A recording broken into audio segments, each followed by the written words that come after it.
All right, shall we wrap it up with the last topic? Let's do it. Do it. All right, let's hit on two football games this weekend. One with Cart's team, kind of Greg's team, one with mine. We can start by talking Michigan State playing host to Washington. I just want to I'll turn it over to Carter. Like, D'Antonio's coming back. But what are your expectations for this game, Carter? What do you think Michigan State needs to do to get a win against a really good Washington team? So coming into this game, before everything happened that we don't need to speak on because everybody knows, we spoke about it every episode leading up to this one this week. I was feeling pretty good actually about this game. I was going to be all over the plus 17 it was at. I think maybe, yeah, plus 17 is what it led at. I thought that there was revenge on the mind after what happened last year. We went out to Washington. I thought that Noah Kim's been actually showing some things. I feel like we had some guys, some playmakers at wide receiver.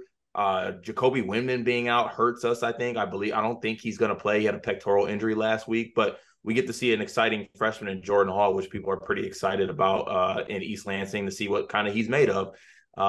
It's a night game. They were honoring the Rose Bowl team before all this even happened. So there's just going to be a lot of excitement around Spartan Stadium. And I don't think that they were as bad as a team as people were making them out to seem. And the fact that I'll get 17 points, I was going to be all over that. And even money line, I thought that we could pull this out at home and guys could make enough plays.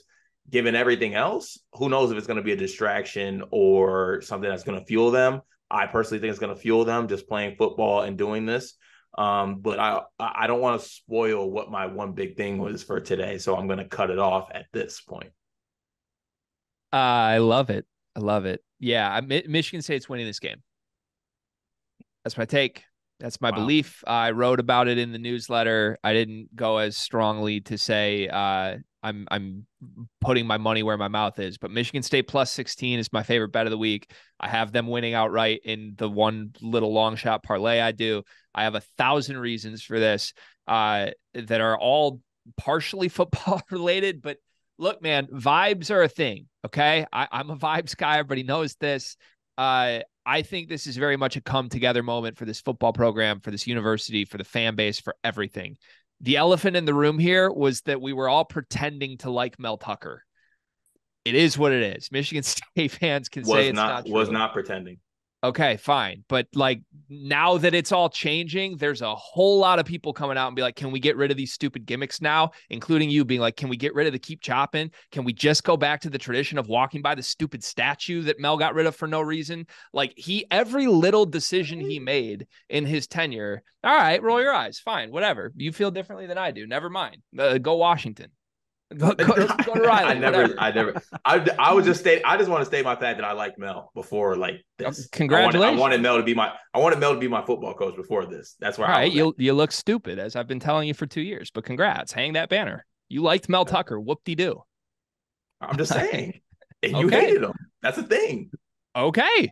From the off rip, no matter what he did, you would always hate him. And are you now saying you're right and I'm wrong? Is that where you're going? No, I'm not. It's not even a right or wrong thing. I just want to get it stated. Doubling down on you liked Mel Tucker is a move.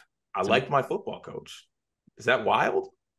Congratulations. Like right. And you didn't. And as did many people in your fan base are now coming out and saying how stupid everything he did was. You just won't do it for some reason. I agree. So, okay. All right. So all of my reasons are pointless. And all of my reasons why I think Michigan State can win this game, why I think Carter's team can win this game are all pointless because none of them matter to Carter because Mel was doing a great job. Matters to everybody else, though. I'm only one guy. Let's go to, should we talk Carolina? Well, what's the Carolina stance?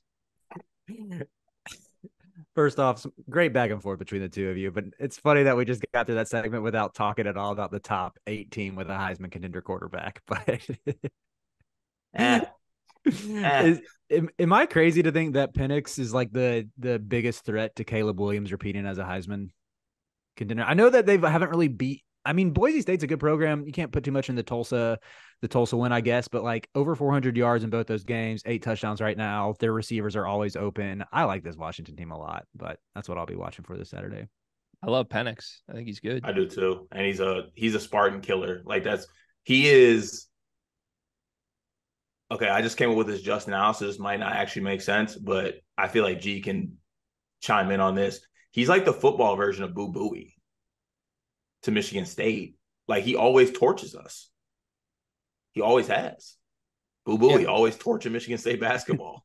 Yeah. We'll do it again this year. Purple teams. I don't hate that.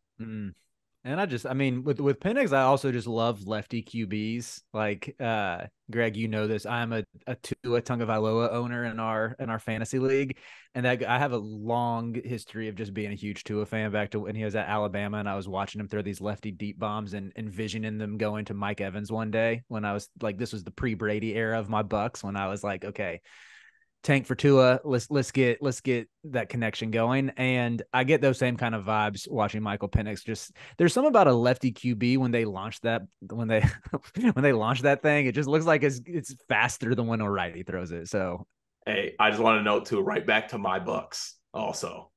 Right back. Shout out to Matt Leinart, lefty QB. Love him.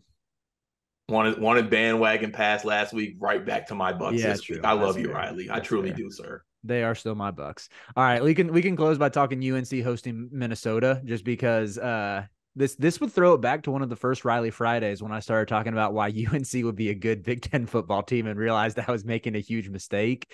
At the same time, I don't think Minnesota's that good. Like, all I really know about them is they got into a 13-10 rock fight against Nebraska. So, like, what do I need to know about this Minnesota team going into Saturday? Aside from PJ Fleck's going to be wearing a tie. I don't really know if I can give you any backdrop on it. You guys can't stop anybody though, so you're not going to stop Minnesota. You guys couldn't stop Nebraska. Jeff Sims might look like Caleb Williams against y'all.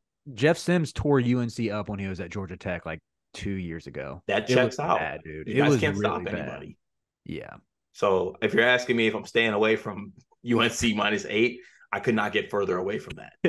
Yeah, Minnesota has played Nebraska, who let Colorado do whatever they want in the second half, and Eastern Michigan. Those are their two games. They're averaging 19 points per game. So adjusted by North Carolina football defense inflation rate, they should score 41 points in this game.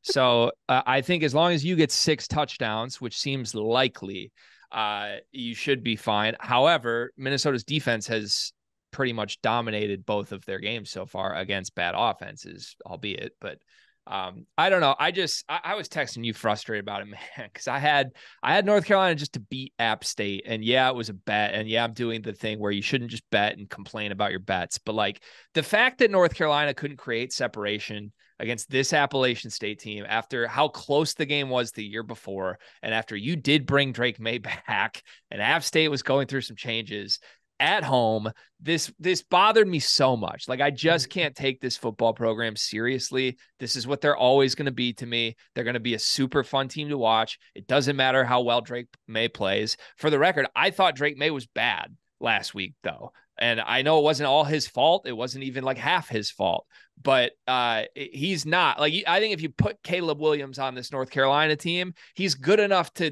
get through the bullshit around him and actually create some separation against bad teams. Drake May's not that. And I know the play calling's not helping him, but I don't know. I just need to see more. I think they're going to lose a game they shouldn't at some point. I feel like it's a threat to happen every single week. This would qualify. They should beat Minnesota, but 7.5 points is a scary number from a betting perspective. I'm staying away from it. Yeah, I think going into the season, I thought we would. I mean, that's just what UNC football does. We're the program like history says that we'll lose 2 games we should win. But I also thought like Drake May would be good enough to win 3 games we should lose, and that we'd end up being like 8-4 or something. But unless our receivers, it's not just Tez Walker, but we got to transfer Nate McCollum from Georgia Tech, who's supposed to apparently was like the second best receiver during the offseason and during camp and everything. And he was been limited with injury. And he's someone who's that slot receiver who's is supposed to be filling the Josh Downs role. And he's going to be back this week. And so I'm interested to see how that happens, because I don't know. I just want to see this play calling, like let Drake throw the ball downfield. But at the same time, I don't know if we have any receivers right now that are like a downfield threat. So like, I want to see us open it up a little bit more, because I was looking today, just at the slate on Saturday. Drake May has less passing yards right now than Graham Mertz. We got robbed of Drake May at Notre Dame. Gee, you brought it up. Like we shouldn't be watching Drake May at Notre No, Dame. we shouldn't. Don't let's stop. We Let's should. stop. I'm Drake sorry. he's a Carolina legend, Carolina royalty. I know, and luckily his last name is May, because if it was Wilson, he'd be somewhere else right now. Notre Dame wins the national championship. Drake May is their quarterback, by the way. Instead, Sorry. North Carolina Riley. might win the Holiday Inn Bowl or whatever. I don't know. Maybe Pinstripe Bowl. Y'all be go to the Pinstripe Bowl in Detroit Against Michigan State. We'll see you there. Some programs would kill for an invite to the Pinstripe Bowl right now. Facts. Big facts. All right. Fun topics today. Thank you, Riley. I appreciate it. Let's move to one big thing presented by Bigby. Who wants to go first today? Any takers? We can let Cart go last because apparently he's saving something special for this. So it's not special, but it is Michigan State football related.